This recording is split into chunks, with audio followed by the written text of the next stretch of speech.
Yo les refs, j'espère que vous allez bien. On se retrouve aujourd'hui pour une nouvelle vidéo. Ça faisait un petit moment que je m'étais pas posé comme ça devant la caméra pour discuter avec vous d'un sujet. Alors aujourd'hui, on va parler du renvoi d'Antonio Conte par Tottenham. Alors je dis renvoi, même si les termes utilisés dans le communiqué officiel des Spurs c'était Mutual Agreement to Part Ways, qui veut dire consentement mutuel de se séparer, hein, on se sépare d'un commun accord. Alors on va revenir un peu plus en détail là-dessus juste après. Avant qu'on rentre dans le vif du sujet, je voulais juste vous dire que les deux vlogs de mon voyage, de mon week-end à Manchester ne devraient plus trop tarder à arriver sur la chaîne, je dirais. Si c'est pas courant de cette semaine, ce sera probablement courant de la semaine prochaine. Donc voilà, restez bien à l'affût pour ça. Et comme d'habitude, si vous appréciez le travail, n'hésitez pas à mettre un petit like sur les vidéos, à les partager et le plus important, à vous abonner à la chaîne. On est bientôt arrivé à 200, moi ça me soutient énormément. Donc voilà, maintenant que je vous ai dit tout ça, on va pouvoir rentrer dans le vif du sujet. Donc officiellement, depuis hier ou avant-hier soir, je crois, Antonio Conte n'est plus l'entraîneur de Tottenham. Les Spurs ont enfin sorti leur communiqué. Alors c'était clairement une question de timing, hein, puisque dès la fin du dernier match de championnat, on savait que voilà, qu'il n'allait plus entraîner Tottenham jusqu'à la fin de saison.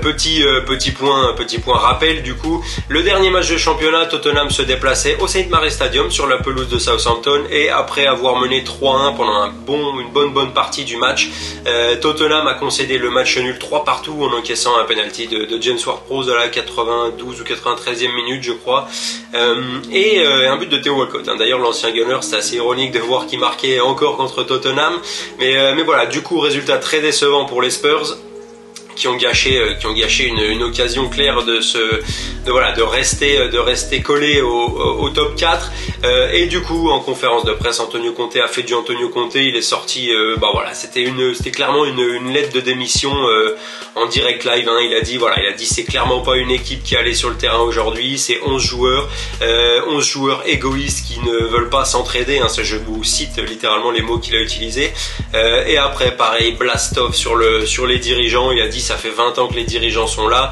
le club n'a toujours pas gagné un trophée, vous pourrez mettre n'importe quel entraîneur que vous voulez, si la façon de gérer le club ne change pas, les résultats changeront pas. Donc là c'est clairement une attaque frontale envers les dirigeants. Alors sur le point, sur comment est géré le club, il a pas tort. C'est vrai que ça fait 20 ans que le propriétaire c'est le même, que le club est géré de la même façon. C'est-à-dire quand c'est pour, enfin si le but du board des Spurs c'est juste de gagner de l'argent et de lutter tous les ans pour la 4e place sans plus, il n'y a pas de souci. Il faut juste prendre un entraîneur, rester comme c'est, et il n'y a pas de souci. Mais c'est un modèle qui ne permettra jamais aux Spurs de gagner des titres. Enfin, je pense, alors je fais une petite parenthèse, hein, en tant que supporter d'Arsenal, c'est quand même dur d'être objectif sur ce sujet-là, même si je vais essayer de le rester au maximum. Je pense que des clubs qui sont en championship, comme Sheffield, comme Norwich, je pense que des clubs comme ça ont plus de chances de remporter la Premier League avant Tottenham. Pourquoi? Parce que c'est des clubs qui jouent pour gagner. Alors je vous ai pris des exemples comme ça, hein. Il y en a plusieurs, hein. On pourrait même prendre des clubs de Ligue 1, hein, clairement, qui sont mieux gérés que les Spurs d'un point de vue purement résultat sportif. Mais voilà, le modèle sur lequel est géré Tottenham ne permet pas de gagner des titres, parce que c'est un modèle où voilà, on ne dépense pas des masses d'argent, on va pas faire des achats de joueurs qui vont faire la différence, on va se contenter d'acheter des joueurs qui sont bons dans des petits clubs mais qui sont pas des top players dans les grands clubs. Donc voilà, et c'est à l'opposé de la philosophie d'Antonio Conte. Antonio Conte, comment il marche, c'est-à-dire quand il arrive dans un club, il demande à ses dirigeants, il dit moi je veux tel joueur, et puis alors à court terme c'est très bien parce que ça gagne des titres, hein. La preuve, hein, il est arrivé à Chelsea, il a gagné le titre après, je sais plus si c'est la première année ou au bout de 2 ans. Il est arrivé à l'Inter, il a fait pareil, il a dit moi je veux tel et tel joueur, on lui a donné ses joueurs, il a remporté un titre.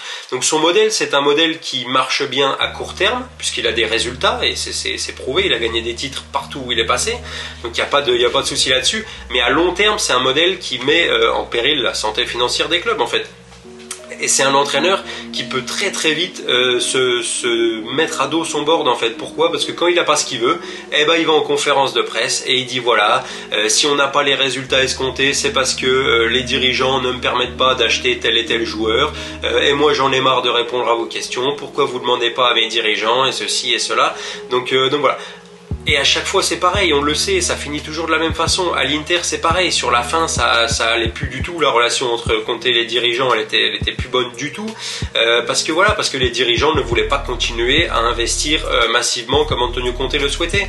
Et il s'est rendu compte en arrivant à Tottenham que le propriétaire il ne ferait pas ça. Tottenham a jamais eu l'habitude de dépenser des énormes sommes d'argent sur des joueurs, et encore je pense que c'est pas tous les managers qui auraient réussi à faire acheter un mec comme Richarlison, qui soit dit en passant au passage zéro, il vaut rien, plus de 60 millions aux Spurs. Donc je trouve que dans son malheur, j'ai envie de dire, il a encore eu de la chance, c'est-à-dire que ses prédécesseurs, que ce soit Pochettino ou Mourinho, ils ont clairement pas bénéficié d'investissements pareils.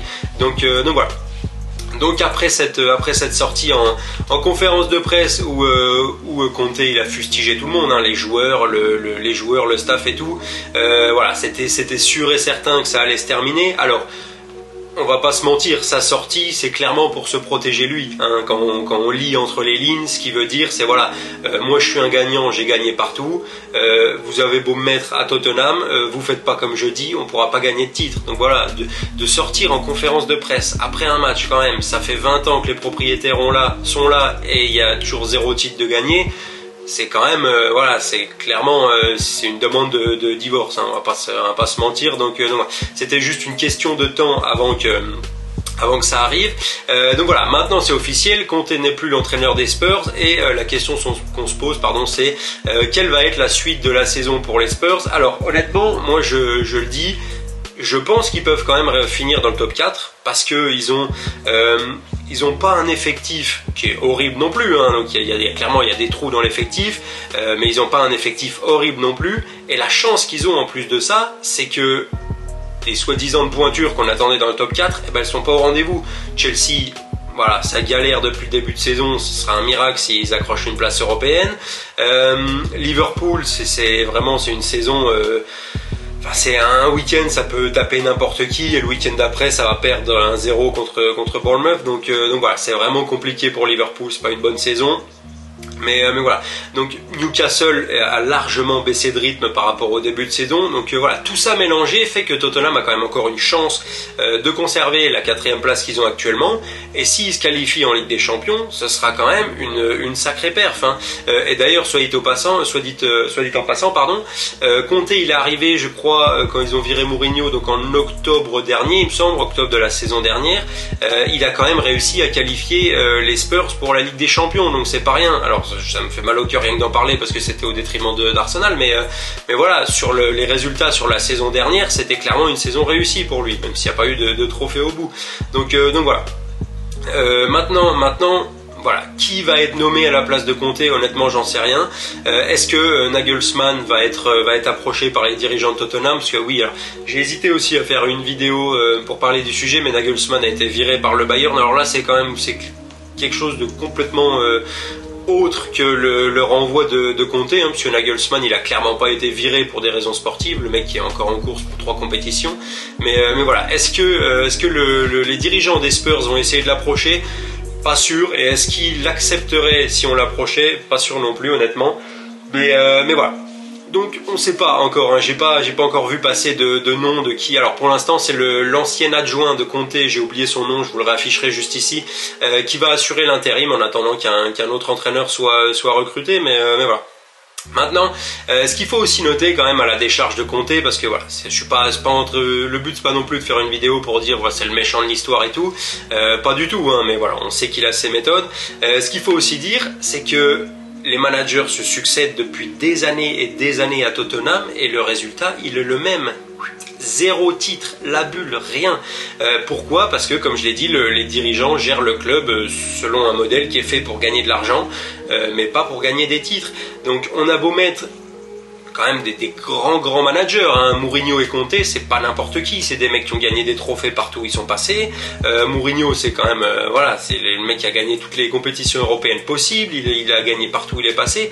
Donc quand on empile les managers, qu'on les met les uns après les autres, des managers, des très très bons managers, et que le résultat est le même, c'est-à-dire qu'il y a 0 succès, eh ben, il faut quand même se poser des questions. Et là, il faut se retourner vers le board. Alors, est-ce que ça va changer? Honnêtement, je pense pas. Parce que je vois clairement pas les propriétaires de Tottenham changer de philosophie du jour au lendemain.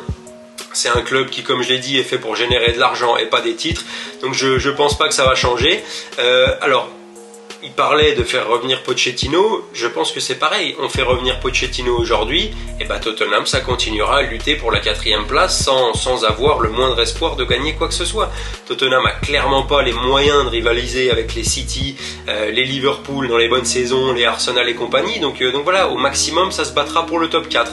Alors après, si ça convient aux fans, que ça convient aux dirigeants, bah il n'y a pas de souci. Mais à un moment, il faudra quand même se poser les bonnes questions. Donc voilà, à l'heure actuelle, comme j'ai dit, aucune nouvelle précise de qui va être le coach de Tottenham. Mais je voulais quand même faire cette petite vidéo pour vous donner mon point de vue. Pour moi, comme j'ai dit, c'était quelque chose qui... c'était en attente, clairement, depuis, ça fait déjà 1 mois et demi que ça va plus du tout, donc voilà, je m'attendais à ce que Conte se fasse virer. Maintenant, qu'est-ce que ça va donner pour la suite? On n'en sait rien. Je pense que Tottenham peut quand même, comme je l'ai dit, garder sa place dans le top 4 à l'issue de la saison. Maintenant, on verra bien. Donc voilà, c'était tout pour cette petite vidéo, les refs assez courts. N'hésitez pas, si jamais elle vous a plu, à mettre un petit pouce bleu, à la partager, surtout à vous abonner à la chaîne, c'est le plus important, et si jamais il y a des fans de Tottenham, à me dire dans les commentaires ce que vous pensez du renvoi de Conte et comment vous imaginez la fin de saison de votre club. Sur ce, les refs, et en attendant qu'on se retrouve pour une prochaine vidéo, je vous dis prenez soin de vous, à la prochaine.